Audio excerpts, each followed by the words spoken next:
This is the hidden cost of convenience. It doesn't just make the food easier to access. It can also make emotional overeating easier to execute. Hello and welcome back to another new episode of Emotional Eating Unwrapped. I'm your host, Alana Kessler, and today I want to talk about how modern convenience, especially the kind created by smartphones, food delivery apps, constant stimulation, like instant access, how this has weakened our ability to sit with discomfort and actually might be a trigger for emotional overeating. Okay, so I'm going to get into it. I'm going to talk about 5 different things. And I just want to say that I don't think technology is bad. I don't think your phone is the enemy. This isn't like shut off your phone or never, or, don't use anything convenient. It's just that the way that we live these days, we have created this environment, and this is a social thing. This is like a macro thing where discomfort rarely has to last more than a few seconds. It's not a great thing. It's like if we're bored, you scroll. If you're lonely, you immediately can open up an app and swipe and get into a conversation with a stranger, right? You can check Instagram. You can watch something immediately. You have anxiety. You can refresh your inbox, watch TikTok, distract yourself somehow. You get a craving for a food. You can open up a food delivery app and order it and have it in 15 minutes, even less sometimes. On the surface, a lot of this feels like progress, right? It's like easier, more efficient, faster. But like I said before, we've lost the ability to be uncomfortable, to sit with boredom without any kind of stimulation. We've just lost the ability to wait. We've lost the ability to be in anxiety or restlessness or uncertainty or even awkwardness, right? This suspended state without trying to escape it somehow. And that loss is showing up in how we relate to food and to eating. That's really what I want to talk about today, because when you train your nervous system to expect instant relief, instant distraction from every uncomfortable or just static feeling or static situation,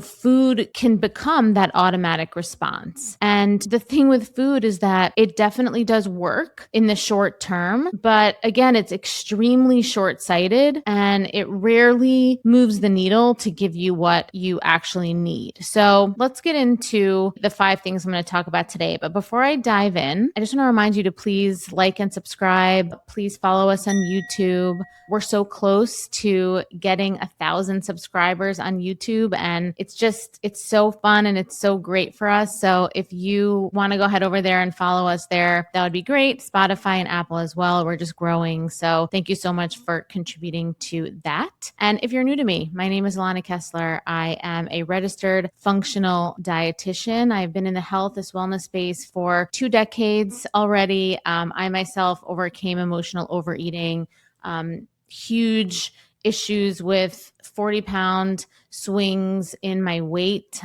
over a 10-year period, and healed myself with a lot of the methodologies that I teach in my programs and also talk about on the podcast. So my life's purpose is really to support people in overcoming any emotional or addictive patterns with food, support you in weight loss if that is what you're interested in, because there's nothing wrong with that, and just really help you remove any obstacles that are in the way from you living your best life. So if you are new, welcome. And if you are a returning watcher or listener, welcome back, and let's dive in. So the first piece we're going to talk about is boredom. Basically, I believe that we have removed boredom from modern life. We've essentially villainized it. We have all these technological advances that have essentially removed it from our life. And on the surface, that can sound like it's a good thing, right? Because like I said, boredom is sort of villainized as laziness, but I actually think that is the big misconception. Being bored is not being lazy. Boredom is not a problem, right? It's a normal human experience to be bored. It's actually almost like a necessary experience. There's nothing bad about boredom. It's a neutral state where nothing is particularly stimulating unstimulating is happening, actually. And for most of human history, boredom was just a part of life, actually, right? Like you waited in line, you were a little bit bored. You sat in a room waiting for something to happen. You were a little bit bored. You drove somewhere, you looked out the window, it was a little boring, right? You stood outside. You had moments where there was actually nothing to do. And in these moments, actually, what was going on was this thing that's unique to humans, which is creativity and perception and the ability to grow these important types of psychological skills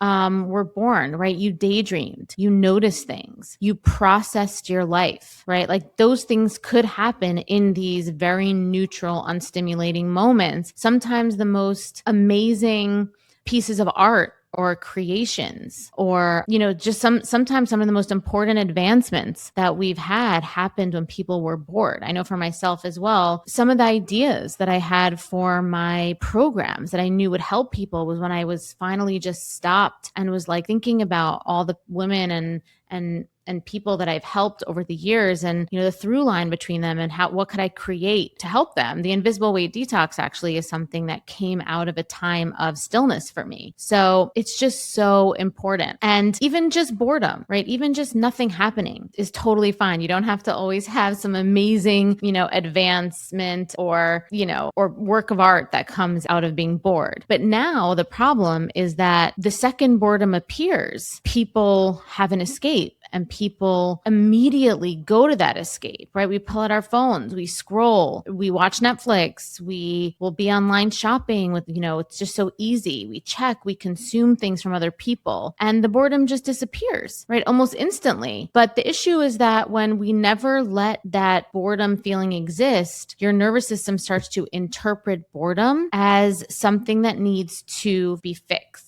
Something that needs a state of being that needs to be changed. And when we've trained our nervous system like that, it starts to feel intolerable, right? When boredom shows up, when we feel like there's nothing quite happening, it feels intolerable. It almost tips over into depression sometimes, or that there's something wrong with us, or that we're not meeting our expectations of how we should be showing up to life, right? It can start to become this negative self-talk, this low self-worth rot that starts to come up. And this matters with emotional eating, actually, right? And there's actually research on this. And just to let you know, all of the research articles that I quote in today's episode will be linked in the show notes. So you can go ahead and read those articles in full. So one study on boredom proneness interoception, which is the ability to understand what's going on in your own body, and emotional eating found that boredom proneness predicted emotional eating even after accounting for both negative and positive affect. Okay. So in other words, boredom itself mattered, right? Not just sadness or stress or anxiety when it came to people emotionally overeating. Okay. Like it was boredom also. When we think of an emotional state that leads to emotional overeating, a lot of times we go to those obvious negative states that are like sad or angry or something that's charged. But boredom also, this study is showing, has a predictor for emotional overeating. And the study also found that interoceptive ability, which is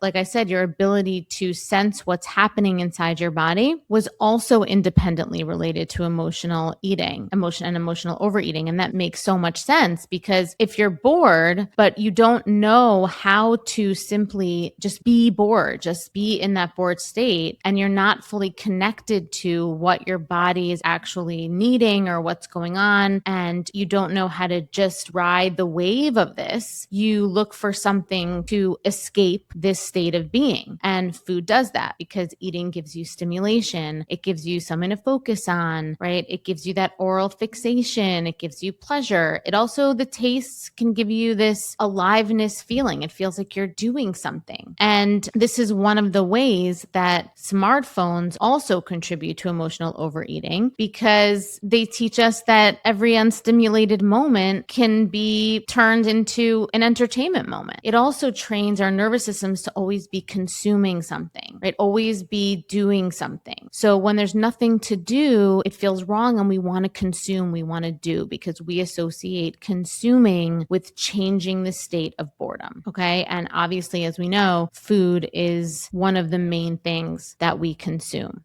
The second thing is we lost the ability to wait, okay? Everything has become instantaneous. We don't have to wait for anything anymore, right? You want to watch something, you stream it immediately. You want to know something, you Google, or now we, chat GPT. You want to talk to someone, you immediately text them. You want to buy something, you buy it with one click. You want food, you open up one of the many food apps, right? We've compressed the line between wanting something and getting it. Okay. This is the most important thing. There's no gap anymore between having a want and getting it. And the gap matters because the gap between wanting and getting something, this is where the nervous system strength to overcome emotional overeating lives. This is where the awareness starts and the training for the behavior starts to also take hold, right? It's where you get to ask yourself, do I really want this? Do I need this? What's going on? Is this actual hunger? Is this anxiety? Is this a passing urge? But when everything is instant, the waiting and the getting, they happen so close together that there's no room for this kind of self-inquiry, right? Immediately you feel uncomfortable, you act, right? You feel lonely, so you snack, right? You feel anxious, you snack. It's just this immediate automatic thing. And by the time that you realize what's happening, a lot of times you're already eating, which is why so many of my clients feel like it's automatic because we're not trained in this waiting situation, right? There's no friction anymore between the urge and the eating, right? You don't really have to plan anything. You don't really have to do anything. You don't have to go to the store, right? You don't have to prepare. You don't have to cook. You don't have to prep.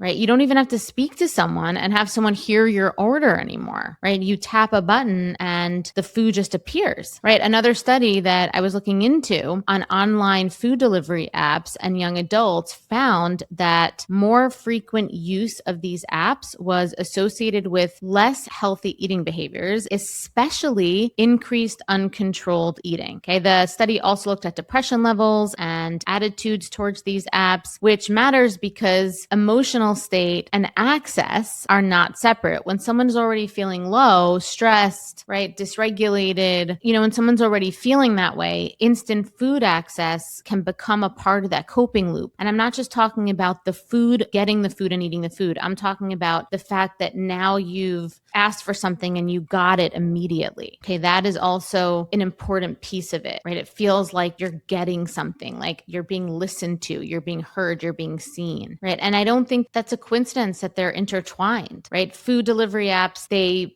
remove the pause, but they also kind of take away where you might have been able to build the skill of learning how to be there for yourself. Because without that skill, the urge becomes the action now, right? The urge becomes like intertwined with this action. And I'm not blaming apps, right? This isn't like I'm blaming apps. I love the apps, right? I use Uber Eats all the time. I order from apps all the time. So I'm not talking about that. It's just about understanding the environment, right? I just want us to understand the environment that we're living in a world right now that's designed to collapse the space between desire and gratification, right? This is the world we're living in. Our environment is constantly taking away this really important skill of waiting, of pause, of checking in with ourselves and being with ourselves. And emotional overeating, it thrives in this collapse. Okay, so understanding that our behaviors become a product of what our environment is promoting. And this is what our environment is promoting. You've built a good life. From the outside, it looks like you have it all together. You eat clean, you work hard, you take care of everyone.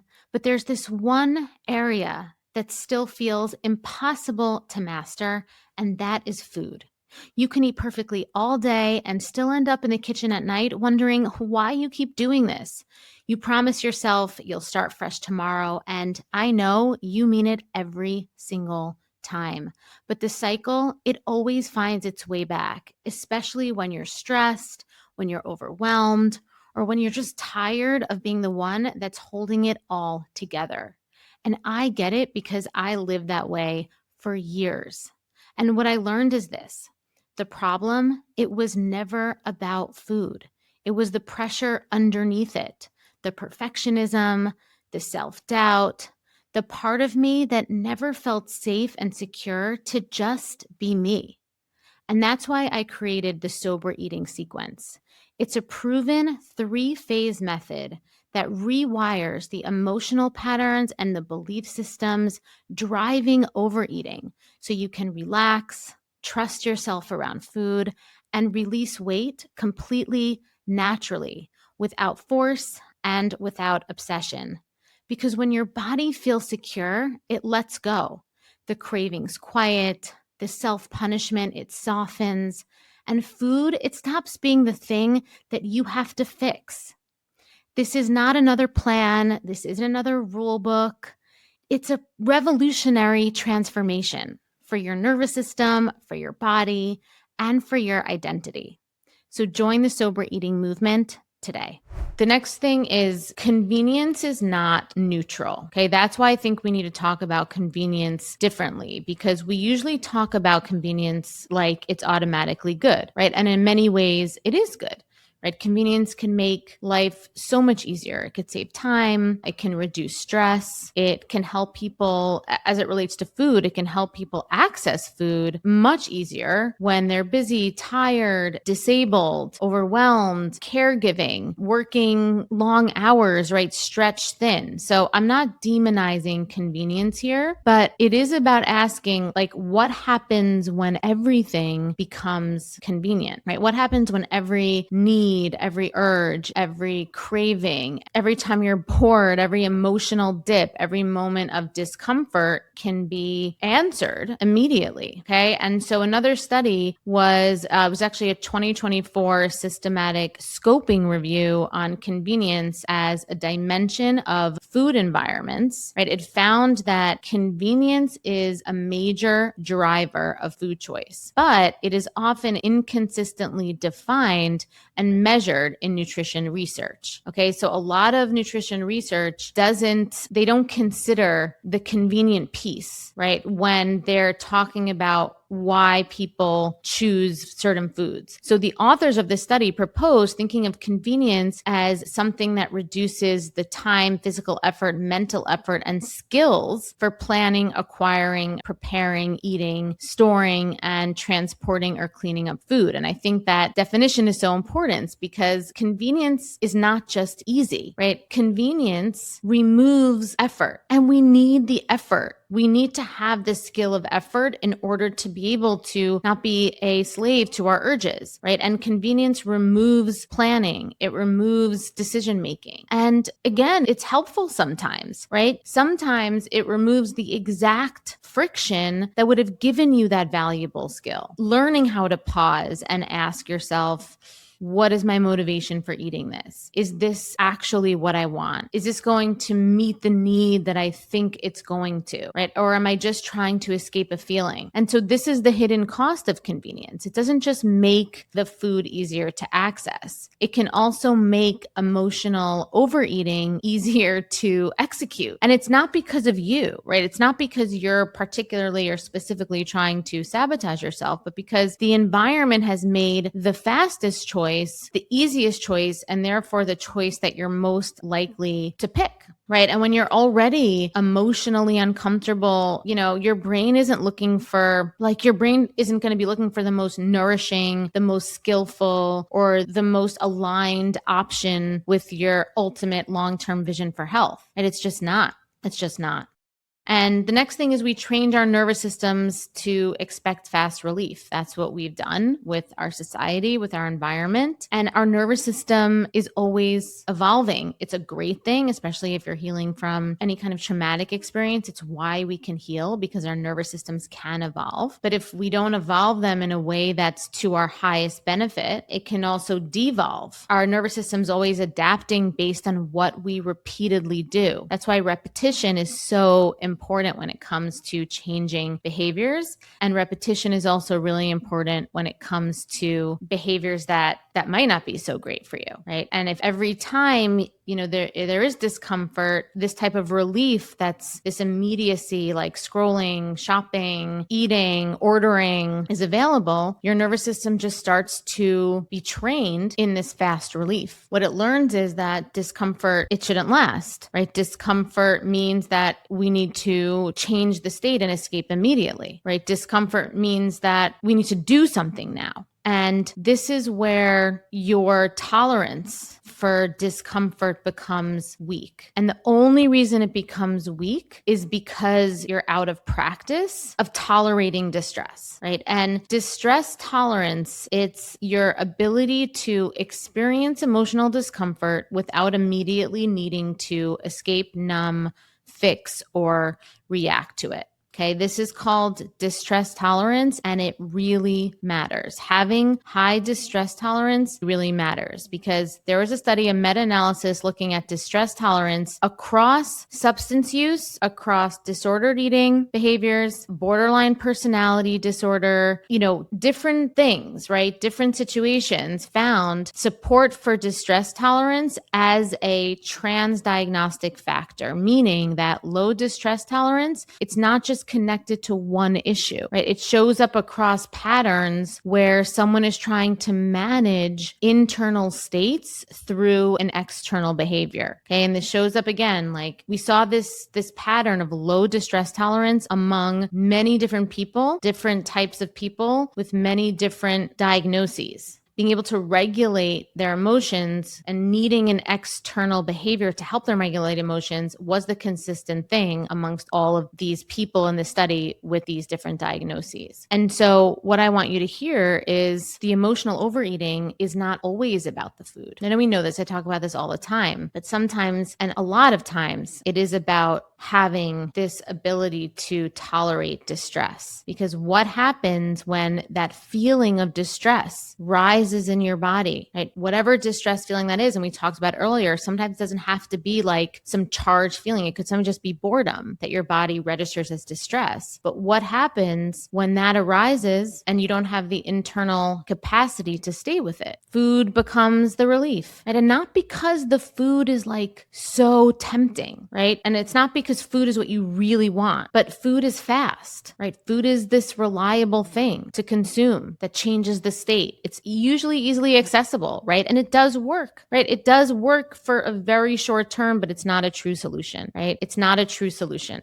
And when your nervous system has been trained to seek this immediate relief, a lot of times food is what it will reach for, right? A lot of times food is what it will reach for because you're not in the state of mind and the state of interoception with yourself to say, what is the real need here? All you're asking yourself is, what will make this stop? What will make this go away? What's going to change my state? Okay. And food will change your state, but for a very little while, and it's not a long-term solution. And the last thing is this convenience culture has done is that it's removed friction. Okay. And, I talked a little bit about this with the food apps, but we can be taught that having friction, having a little conflict, having a little challenge, right? Convenience removed challenges, and challenges are not a bad thing, but we've removed challenges in so many different areas, right? We've removed challenges when it comes to having takeout. We could just do like one click, right? We saved our passwords. We don't even have to remember what our passwords are anymore. I've done this a million times where I've just forgotten what my passwords are, but Google remembers it in my managed passwords in Google. So I don't even have to think, right? There's this autofill, right? We have algorithms that predict what we want before we even fully know we want it. And then we're like, oh my God, I need that, right? Everything is designed to anticipate for you and then make it really easy for you to get this thing that they've anticipated for you that now you're like, oh, I want this. And sometimes it can be great, right? Sometimes it can be really great to not have to do the heavy lifting, to not have to do the research, to not have to have any challenges in the way. But friction and having challenges, it serves a purpose. It puts that space between the impulse and the action, which as a human is so important because in that space, that's where we get a chance to choose. That's where we learn how to make decisions, right? And this is one of the biggest things I hear from the people that I work with is they don't trust themselves. They don't know how to make a decision that they know is going to be good for them. And that's because this space where we used to have to learn how to do this is no longer. It's no longer. So we don't have the time or the space to say, do I really want this? Is this aligned for me? Is this going to help me? Is this what I'm actually needing right now? Right? When there's no friction, when there's no challenge, there's no pause. When there's no pause, there's no choice. There's just impulse and there's action. It's very primitive. It's very reptilian, right? We have the discomfort and then we have the food. This is why emotional eating and emotional overeating specifically can feel so automatic, because in many ways it actually is, right? Our environment has removed the obstacles that used to slow the pattern down, right? If food is in the house, it's super easy to grab, right? If you're emotionally charged, it's like one tap away. The distance between feeling something and eating becomes extremely narrow. And then afterwards, you'll wonder, right, when it already is happening, like, how did I end up here again? Or you feel like it's completely has power over you. But the answer is so simple, is that there was no pause, because convenience has removed the pause. And without the pause, your nervous system, it did what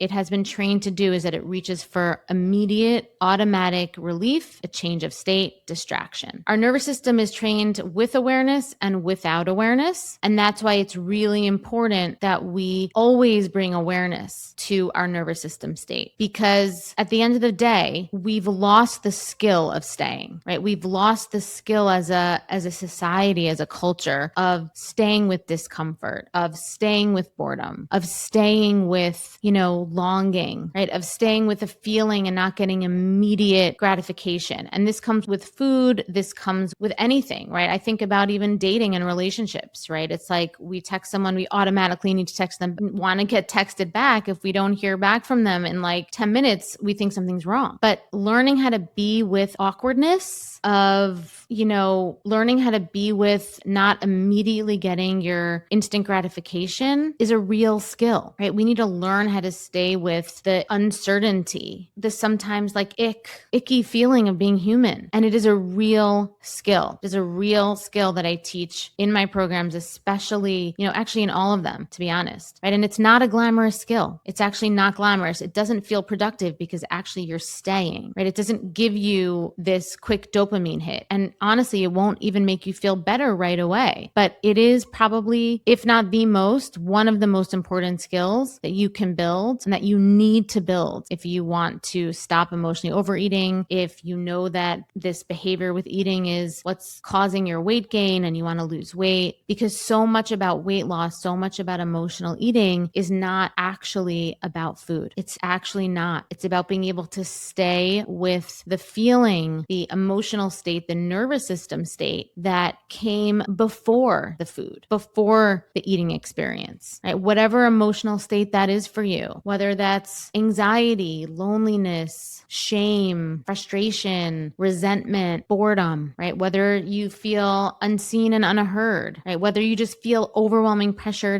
to do everything for everyone, to hold everything together, right? Whether the discomfort is you want more from your life, or you feel like you're not at the place in your life where you want to be and you don't know how to get it, or maybe you're in a situation where you feel trapped and you don't know how to ask for what you need or what you want, right? All of these things, food becomes the exit ramp. Food becomes the fastest way out of the feeling for many of us. Okay. And I want to be clear.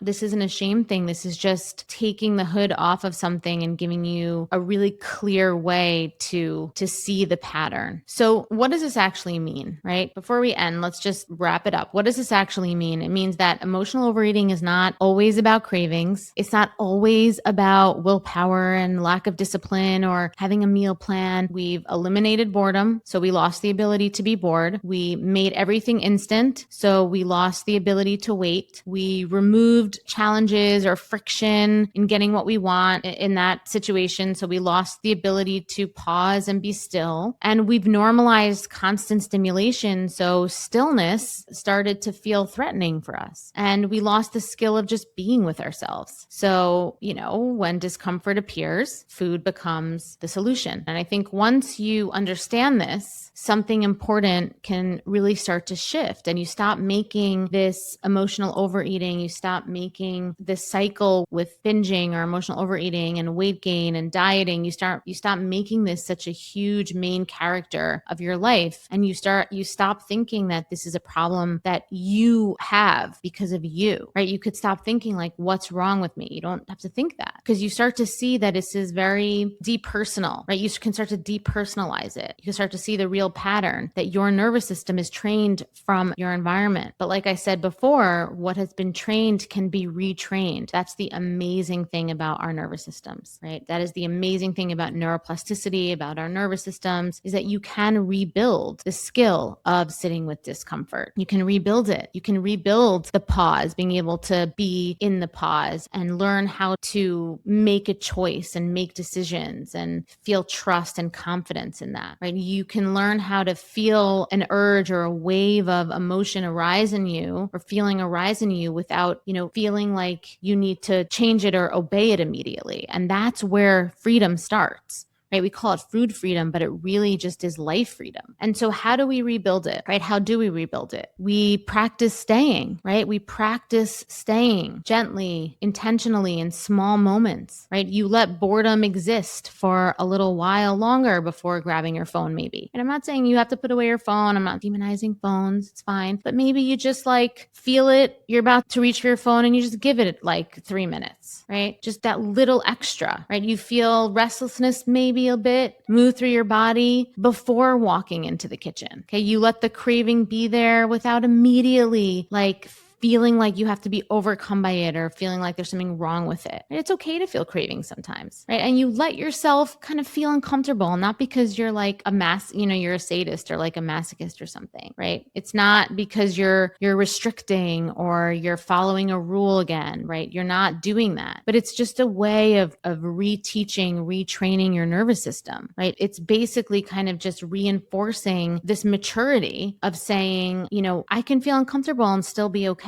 Because it is a bit of an immature type of way where we have to find relief for every discomfort, right? Children have that element to them. We're training our nervous systems in maturity, right? That this feeling doesn't need to be escaped immediately, right? I can pause, I can wait, I can be uncomfortable, I can make a choice that I might not immediately make me feel better, but it makes me feel good because I'm aligning with a more mature, higher version of myself, and the discomfort is fine in there. And that's the skill that changes everything. Because once you can stay with this discomfort, even briefly, you're no longer trapped in the automatic loop. You have agency. You have choice. You don't have to feel like food is this monster that is overpowering you, right? You don't have to. You can start to be there for yourself and give yourself other tools in the toolkit other than food, okay? And I just want to say that sometimes maybe you will still choose food here. I always say that this isn't about never not emotionally eating, right? This isn't about that. It's just about feeling like food is not your only option, okay? Because freedom is never about never having the urge, right? That's not what freedom is. That's just not a realistic thing. That's not what freedom is. Freedom is having enough of a skill to choose what you actually need and what you actually want in a intentional and aligned way. Okay. That's what freedom is. It's to know that you were in full command of whatever choice you made, and it was not automatic, even if that is sometimes food.